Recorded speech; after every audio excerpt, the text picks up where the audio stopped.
আসসালামু আলাইকুম সম্মানিত দর্শক শ্রোতা, সবাই কেমন আছেন? আশা রাখি সবাই ভালো আছেন।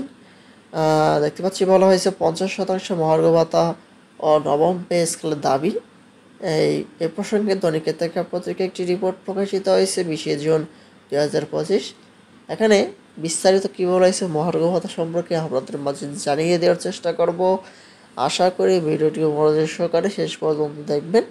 আর আমাদের চ্যানেলটিতে নতুন হতে থাকলে অবশ্যই চ্যানেলটি সাবস্ক্রাইব করে পাশে থাকা বেল আইকনটি অন করে রাখবেন। এখন দেখি বিস্তারিত।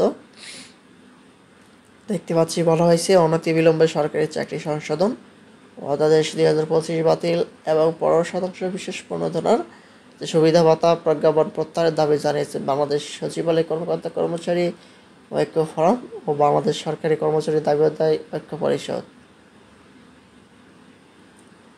আর শুক্রবার 20 জুন রাজধানীর জাতীয় প্রেস ক্লাবের সামনে প্রতিবাদ সমাবেশে এ দাবি জানান সংগঠনের দুই নেতারা।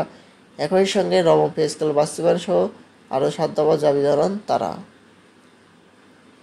আর তারপরে বলা হয়েছে গত 25 মে সরকার যে সরকারি চাকরি সংশোধনের অধ্যাদেশ 2025 জারি করে, এতে 4টি যে শৃঙ্খলা ভঙ্গের অপরাধ রয়েছে, আর এই শৃঙ্খলা ভঙ্গের অপরাধের কারণে যে কোনো বিভাগীয় মামলা ছাড়াই শুধু কারণ দর্শানোর মাধ্যমে নোটিশ দিয়ে চাকরিচ্যুত করা হবে কর্মচারীদের। আর এটি নির্বোধমূলক ও কালো আইন বলে আখ্যা দিয়েছেন অনেকেই।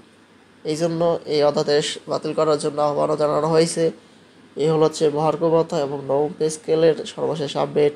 পরবর্তীতে নতুন কোনো আপডেট নোটিশ আসা মাত্র আমাদের এই চ্যানেলটিতে পেতে অবশ্যই চ্যানেলটি সাবস্ক্রাইব করে রাখবেন। ধন্যবাদ সবাইকে। আসসালামু আলাইকুম।